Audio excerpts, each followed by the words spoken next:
Hey, everybody, welcome back to Pro AV today. Today, we're going to focus a little bit more on AV and education, and not maybe the way that you would think about it typically, not specifically the ways of learning technology and teacher accessibility technology. I'm going to focus a little bit more on the security side. You know, one of the cool things about AV as a community is that we're able to serve a number of different communities and verticals, but especially when you look at things like education and school safety, that's one of the places that our community can really serve at a really, really high level. And, these conversations are important. We're not going to get too into the weeds today, but wanted to have a conversation really from a manufacturer and integrator's perspective on some of the things that we can do to better serve those communities. So naturally, I had to bring on probably the nicest person I've ever met in my entire life, but also somebody who on a daily basis is passionate about this topic and really serving across the community. That's Gina Sansivero over at AtlasIED. Gina, thanks so much for hopping on. Thank you so much for having me, and thank you for the kind comments. That was so sweet. Well, look, if I will always remember the last day of InfoComm a couple of years ago, you showed up with a unicorn horn on, and I was like, you know what? She's probably the nicest person I've ever met in my whole life. Thank you. And yes, I still have that unicorn horn. Well, it's going to have to come back out one of these days for sure. But, Gina, kind of to set the table here, I think it's important to really make a core difference between when we talk about education as a whole. It's easy to kind of try and lump it together. But really the K-12 market and the higher ed market, especially in terms of school safety, I would say is entirely different, right? Talk about some of those ways that from a security and access and technology control standpoint, they're a little bit more different. Yeah, sure. So I think the primary difference is actually simply purchasing structure.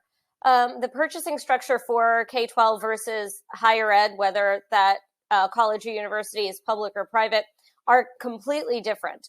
And so when you're addressing either of those two vertical markets, you really need to understand who the decision makers are, who the stakeholders are, who the influencers are, and then how they purchase, how they're able to get funding for the security. The wonderful thing about security, maybe not so wonderful, unfortunately, the bittersweet part of this is that there's no lack of funding in either vertical for security. The technologies, by and large, are campus-wide. So from a technology standpoint, there is not a whole lot of difference. But again, it's really understanding stakeholders, influencers, funding, and purchasing structure. And I'll add to that, unfortunately, there's a level of reactivity and responsiveness to that buying cycle, right? Whether it's something you hear about on the news or an event that's happened maybe at another school, it's very reactive in a lot of ways. Obviously, there is some incredible proactivity and things like that, but understanding that there is a lot of natural urgency because of that reactivity is important to know too. And, I'll kick this to you as well. As an AV community, we have an opportunity, whether it's through things like security cameras or access control technology or, emergency alert systems. I know you know that space very, very well. What are some of the ways that you're seeing right now AV companies kind of dive in and help this education security market? Well, what we're seeing is that AV integrators are kind of converging a lot of different disparate systems. So you have your life safety system, you have your PA intercom system, and then you have your instructional technology system, right? And being able to and the instructional technology system includes things like voice lift or voice amplification, but also digital signage and displays and projectors. And really what an AV integrator is coming in to do is integrate all those systems. So instead of having 3 different systems running at 3 different times being tested in 3 different ways by different stakeholders involved, you now have a system that is used daily in very different ways, but multiple times a day or consistently throughout the day. So you know that when an emergency alert has to go out, now that system's being tested constantly. So you're not just having it, pressing a button or having it deploy messaging and once or twice a year for testing. You're doing it all the time in different ways. So it really shows a reliability, a credibility, the ability to have a single system reduces the amount of people that you have to have on site for maintenance. It reduces the cost of the system.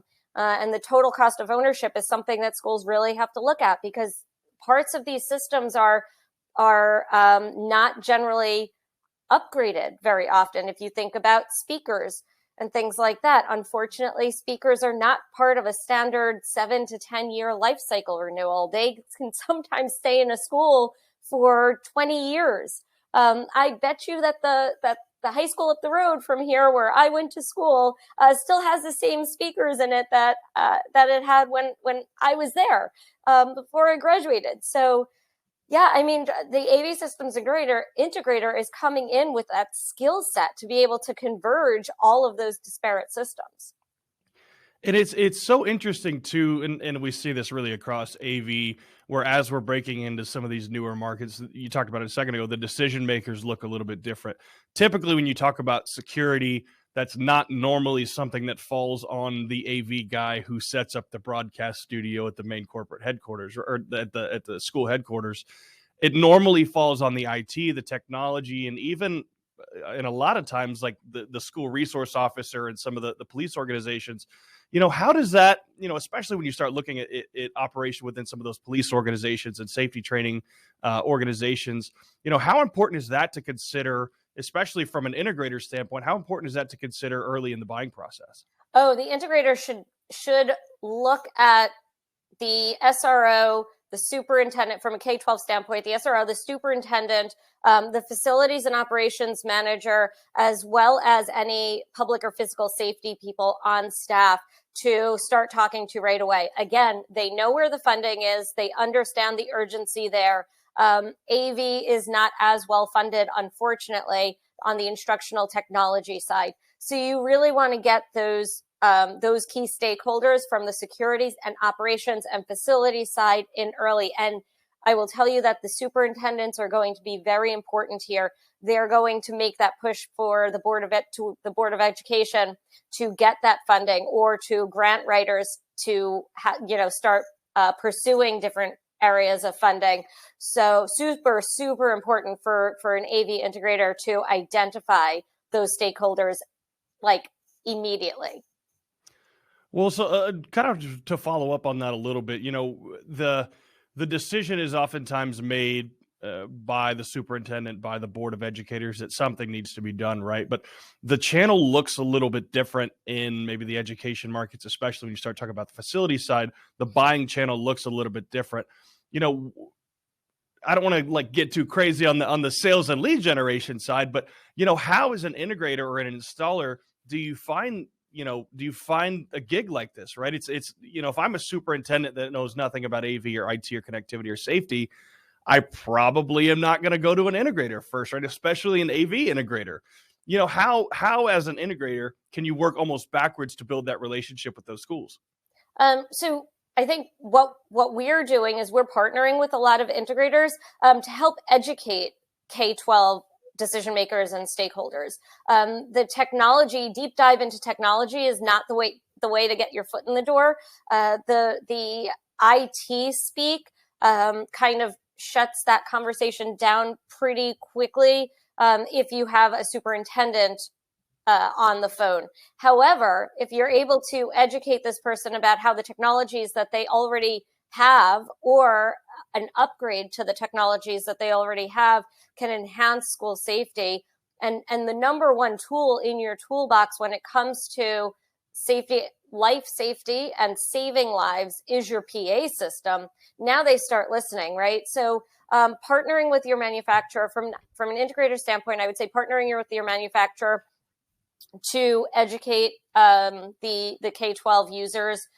Additionally, I would say identifying some either regional or national events that the superintendents, that the SROs, and the IT folk at schools go to, and really proposing some speaking opportunities, proposing some educational opportunities to bring to those shows, I think will help a lot in not only lead generation, but really just developing yourself as a subject matter expert or a thought leader in that world. It's not super difficult to get their attention when you're talking about saving students' lives.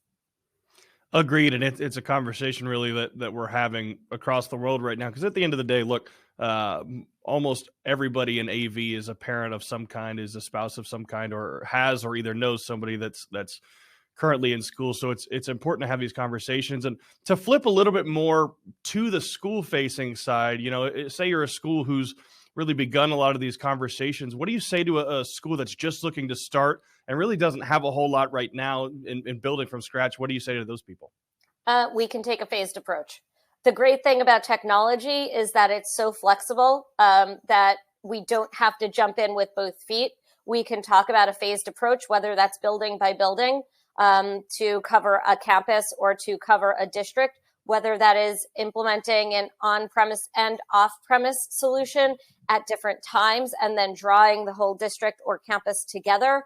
We can take a phased approach. So this should not be an overwhelming process, and an educated integrator and a well-versed manufacturer will help to walk through that phased approach.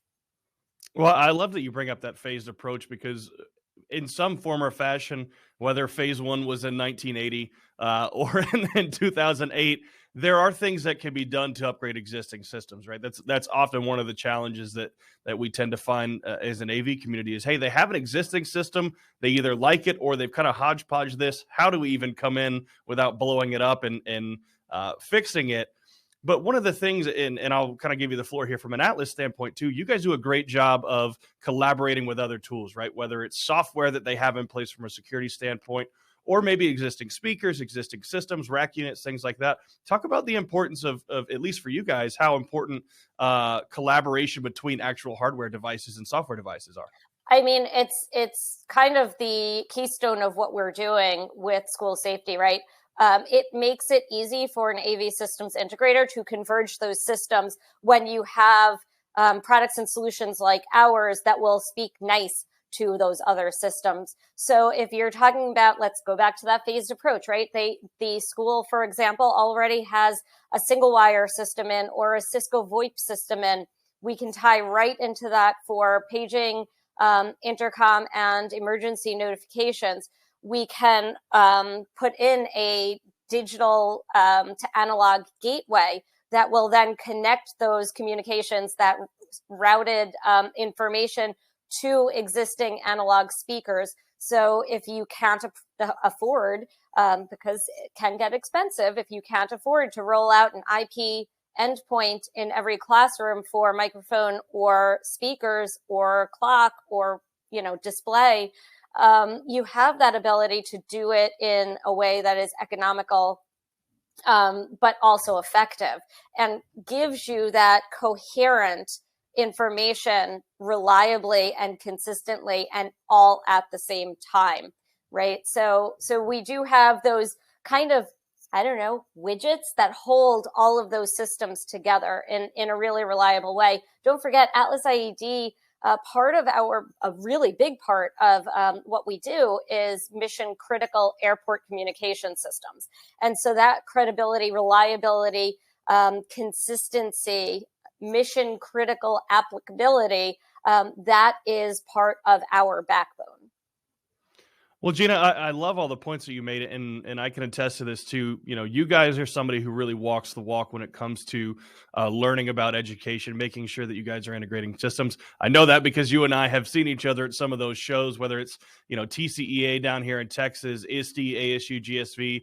I'll echo what you said as well. Really, there is almost no better way right now to learn what's happening in some of these markets, or even some of those SRO conferences and things like that. There is no better way than to just go and listen and ask questions, because there's so much that we just don't know as a community.